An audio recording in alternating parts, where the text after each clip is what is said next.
Hello my friends! Aujourd'hui, on parle d'un sujet qui me tient particulièrement à cœur et c'est d'être un ou une overachiever. En d'autres mots, être une personne qui veut toujours accomplir plus et identifier sa valeur personnelle à ses accomplissements. Ça commence souvent à l'adolescence quand le type de personne qui nous entoure valorise, encourage et récompense nos actions plus que notre bien-être ou notre personnalité. En vieillissant, on devient programmé puis on commence à faire des listes de choses qu'on doit faire ou acheter comme si on avait l'impression que si c'était pas sur une liste, c'était sûr que ça se passerait pas, tu sais. Là, je parle pas d'une liste normale, là, comme faire l'épicerie ou encore la fête de certaines personnes que tu oublies tout le temps.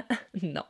Je parle de marquer laver tes cheveux un mardi matin ou encore méditer tous les midis de la semaine. Le simple fait de faire une liste te procure un sentiment de bien-être absolu, comme si soudainement tu avais le contrôle sur toute ta vie, quand au fond, il arrive tout le temps des nouvelles choses ou des événements externes sur lesquels tu n'as aucun contrôle. Tu passes plus de temps à faire des tâches qu'à voir du monde faire les choses que tu aimes. Puis peut-être que oui, tu aimes vraiment ton travail, mais c'est pas des crises de vacances. D'ailleurs, tu as de la misère à prendre des vacances. Tellement que quand tu te pètes le dos à travailler, ben, tu prends même pas le temps d'aller te faire soigner. Pour la plupart des overachievers, notre santé, notre vie amoureuse ou notre vie tout court passe en dernier ou voire même est pratiquement inexistante. Tout ce qui reste, c'est des listes de choses à faire sans l'espace nécessaire de penser ou d'être qui l'on est sans toutes ces choses qui sont supposément une partie de notre identité. C'est rendu que tout ce que tu fais doit t'apporter un sentiment d'accomplissement et ou optimiser ta vie. Puis là, je parle pas juste de ta job, je parle aussi de ce que tu lis, ce que tu manges, comment tu t'entraînes, ton sommeil. Bref, peu importe la forme que ça prend, c'est jamais assez.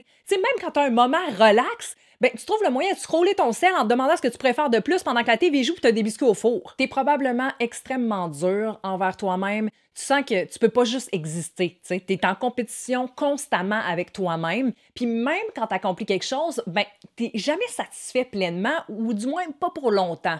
Tu as l'impression que les gens savent pas à quel point tu travailles fort. Puis même quand certains le reconnaissent, ben, ton ego en a pas assez. Tu fais souvent 3 choses en même temps en pensant à la prochaine chose à faire. Tu sais, juste l'idée que ta liste de choses à faire ou encore de ta liste de emails s'allonge te rend extrêmement inconfortable et tu te dois de faire et répondre immédiatement, rapidement, même si tu es en train de faire autre chose en même temps. Tu sais, tu penses que tu es productif quand au fond tu fais juste briser ton flot créatif constamment. Et en répondant ou en faisant cette chose-là immédiatement, ben, tu te rajoutes encore quelque chose d'autre à faire. Il n'y a juste pas de fin. Grandes sont les chances que tes clients, tes amis, ton partenaire, ton employeur t'aiment vraiment parce que tu es dévoué et tu accomplis beaucoup rapidement. Tu fais ce qu'on te demande jusqu'à temps que tu sois complètement brûlé. Et ça, ben, ça peut prendre différentes formes. Insomnie, dépression, idées suicidaires, maladies et maux multiples, isolation du monde, vouloir tout quitter ou carrément tout vendre dans l'idée d'une délivrance de toutes les attentes et choses à faire qui nous entourent. On n'a jamais vécu dans une société autant stressée et anxieuse qui essaie de survivre au café pour plus souvent qu'autrement rapporter 3/4 de leur temps et argent à quelqu'un d'autre. Puis ceux qui ont le malheur d'être relax sont jugés comme étant lâches. J'ai toujours fait plus que la normale, puis j'ai jamais pensé que c'était un problème. Tu sais, je me disais doueuse, j'étais fière d'être une doueuse qui est motivée puis inspirante puis qui accomplit toujours des belles choses pour être à mon meilleur self. Mais fuck, c'est complètement brûlant. Et même si ça élève notre estime de soi, que ça nous amène des compétences dans certaines sphères de notre vie, c'est pas sustainable parce que les résultats sont jamais pleinement satisfaisants. Tu sais, la société nous trappe à penser qu'on doit faire ces choses-là pour devenir quelqu'un quand, au fond, on est bien plus quelqu'un quand on a le temps d'être. À ce stade-ci de ma vie, j'ai plus envie d'accomplir plus. J'ai envie d'accomplir moins.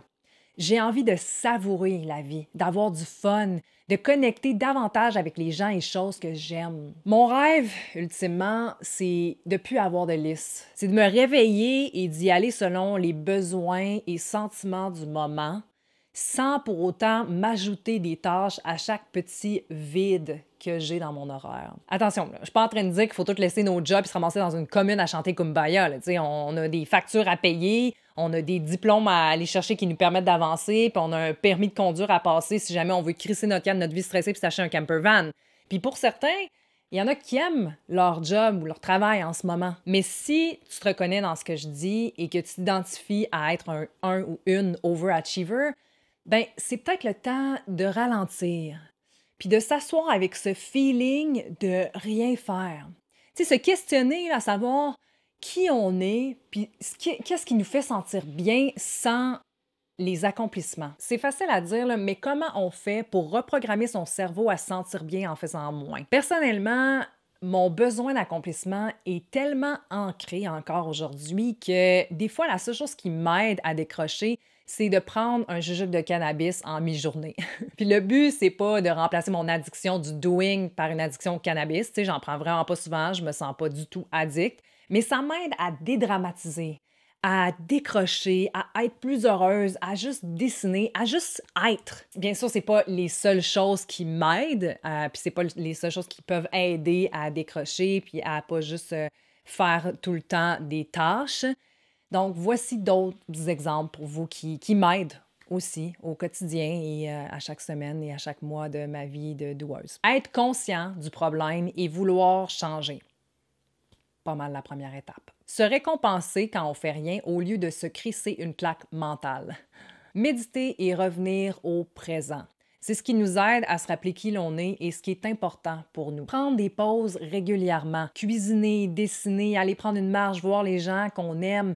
Bref, n'importe quelle activité qui nous procure un sentiment de bien-être sans nécessairement optimiser notre vie ou se soucier du résultat. Fermer son cell et bloquer toutes les distractions, ne pas répondre aux appels et aux courriels des gens immédiatement, il n'y a pas d'urgence.